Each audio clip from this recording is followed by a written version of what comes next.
It's my feel-good breakfast show.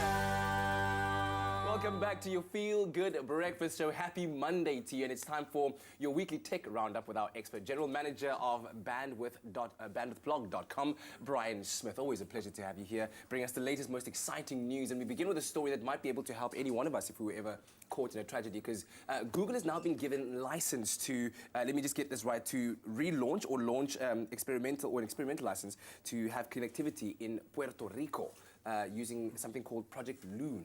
So this is a really exciting development to come out of really a terrible tragedy, in that when Hurricane Maria swept through Puerto Rico just recently, it's estimated to have destroyed about 80% of all the cellular networking towers. So that not only complicates the question of internet access, but also complicates relief efforts being organized on the ground. Absolutely, yeah. So Google's been given an experimental license until April next year to launch a series of high-altitude weather balloons, which, when they partner with a local network, will sort of proliferate internet connectivity throughout the country and will hopefully be able to aid the organization of relief efforts. Oh, that's fantastic news. So good luck to everyone involved in that project. And hopefully, do you see, is this something that could possibly be implemented to kind of cut down on the infrastructural costs of data access and things like that? That's actually a great question. It was originally developed for emerging countries where it's difficult to lay cables, or in very remote regions of the globe, and now it's being used as an emergency service. So there are a whole lot of applications for this. I'm just saying, let's bring it down here. But let's move on to cryptocurrencies. We've heard of the likes of Bitcoin. It's all the rage right now.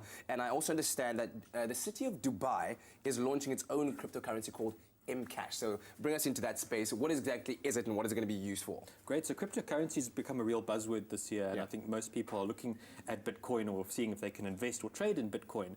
And now Dubai has launched its own such cryptocurrency called Mcash, as you mentioned. What's interesting about this is that it's now recognized as legal tender in Dubai and the United Arab Emirates. So it can be used for government facilities and non-government facilities. The examples that have been given at the moment, for example, is one could use Mcash to pay their property rates if they're a resident in Dubai, or school children could use it to pay for their lunch on the way to school. It works through most modern smartphones through an NFC chip, so it's tap and pay. Yeah. Is this going to be the future of the world economy? I mean, once the entire, I guess, gold system of valuating currency kind of crashes, if people are saying that's anticipating to happen, that is this going to be the new thing, digital currencies? It could well be. The framework, the challenging framework really is legislation and regulation. But if more countries and cities can roll out their own cryptocurrency, that sort of circumvents that problem. And I believe that's what we'll see going forward into the near future. Wow. And then lastly, some exciting news from NASA. I don't know if you can classify this as exciting, though, but they're saying they're heading back to the moon again. What's happening? Well, What's it's the update some good on this news journey? out of the Trump administration. It's actually a change in policy that under Bush, NASA was headed to the moon. Under Obama, that changed to Mars. And now Mike Pence, the new Vice President of the United States, has announced that NASA is refocusing its efforts to go to the moon.